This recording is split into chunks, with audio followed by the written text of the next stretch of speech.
Hey there, citizens, and welcome to CasaBLACK's Star Citizen newsfeed.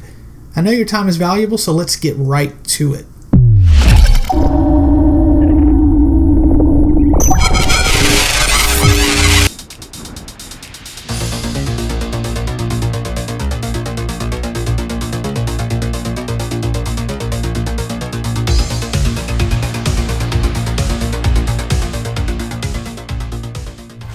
Inside Star Citizen took a few weeks off, and as a result, so did I.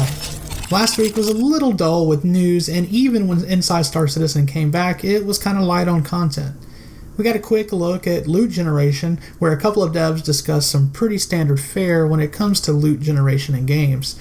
Anyone who has played any modern game the last few years understands how good loot generation should work, and so it was nice to see that the devs were on that same page as gamers' expectations.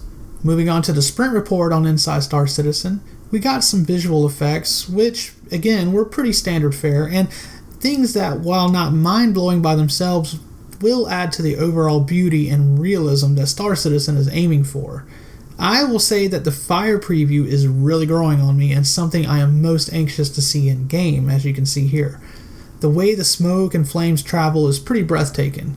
I'm not much of a pyro bug, but I could watch this for hours. Good stuff.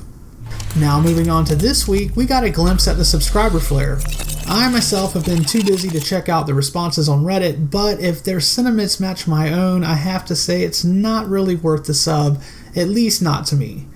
The tools, while cool looking, are not really enough to me, and the Rock DS again is cool, but I do not even have a ship to carry it in since it does not fit inside the Cutlass Black very well. So it's a hard pass for me this month, but I will be plucking down some money toward a ship upgrade, so RSI still knows how to stroke the spine of my wallet just right.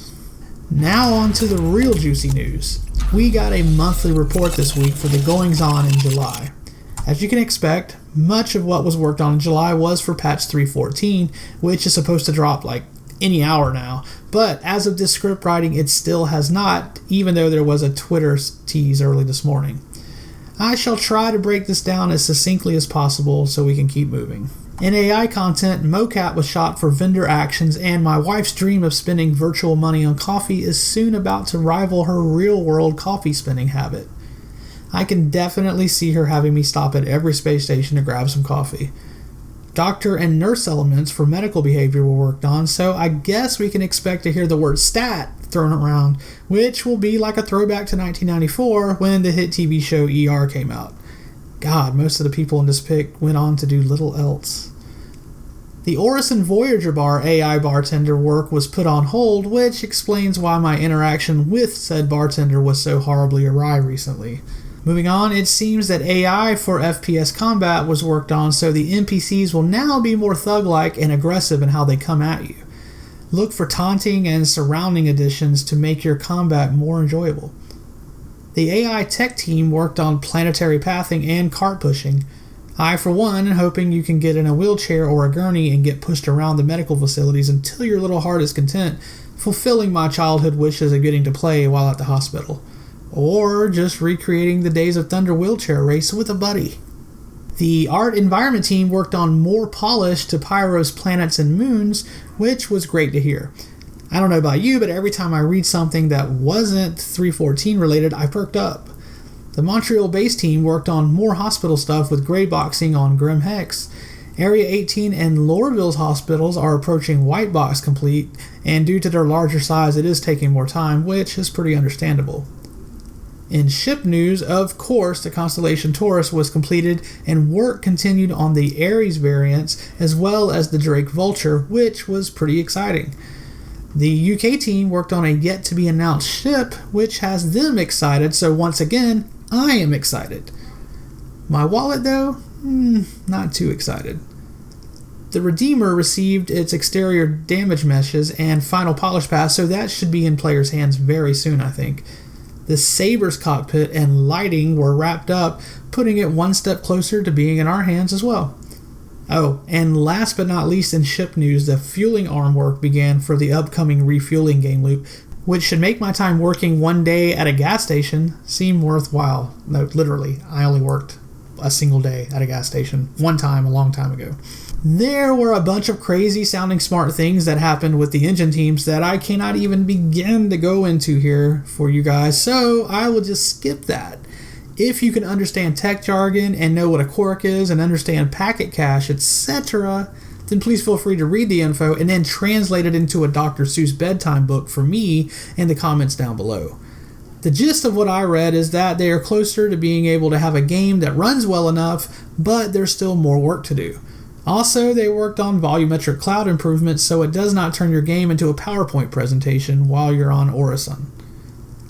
The features team for characters and weapons are working on a player inventory with what looks like daily reviews from players who are testing the feature to try and find a good balance with what you can carry versus what you must leave at a space station. Also, there was yet another push to bring the NPCs off those chairs. Have they tried offering Reese's Peanut Butter Cups? Because that always worked on me as a kid when I was not wanting to listen. The features team also focused on the Ninetales event coming for more refining with feedback. The designers and teams began planning new shops on Orison in anticipation of the planned expo hall for the next Invictus Week next year. So, I guess we now know where all that lag will be at.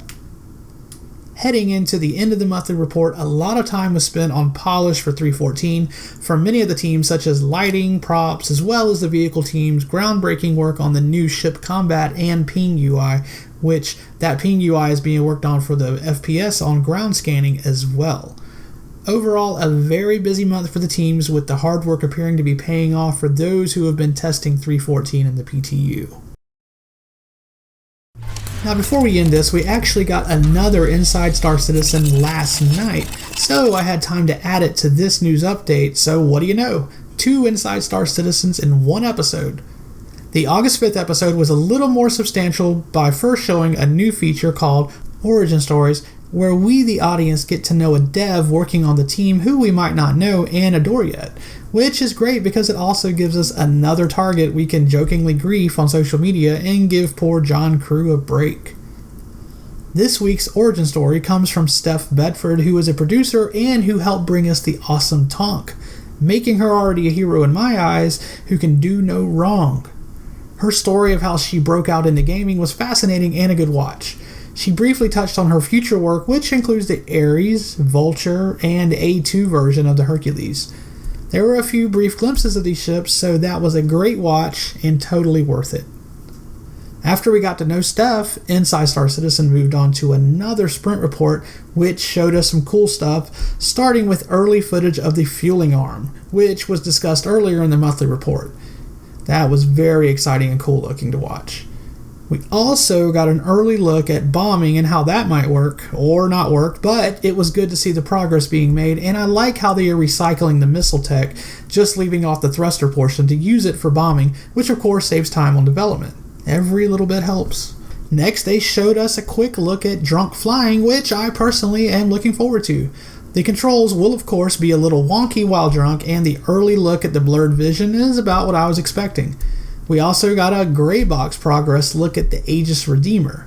This ship is coming along nicely. Check it out.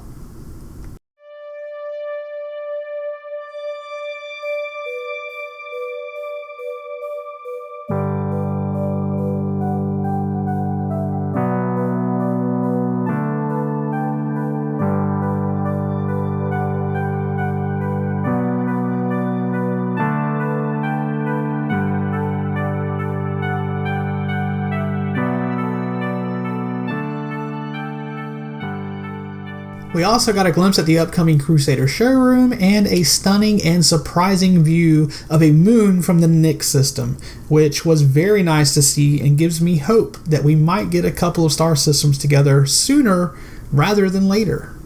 Take a look.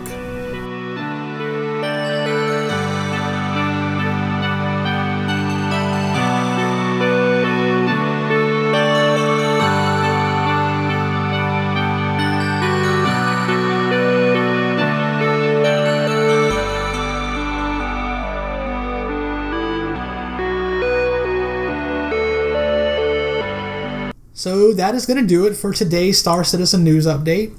My intent is to bring you guys news in more short bursts as it happens, instead of just trying to perform weekly coverage and trying to find things to report on. I enjoy making content, but I also know that you guys have lives, and some weeks are less newsworthy than others, especially when we're in the middle of a patch cycle where nothing new is really being discussed. I'm like you guys. I enjoy content that gets to the point and is not here e-begging for views or trying to sell you on something that can be done in a short chunk. I'm still finding my footing, guys, and exploring my options. Regardless, my love for this game is strong, and I plan on reporting and sharing the news. It's been fun, and stay positive, citizens, and I will see you next time.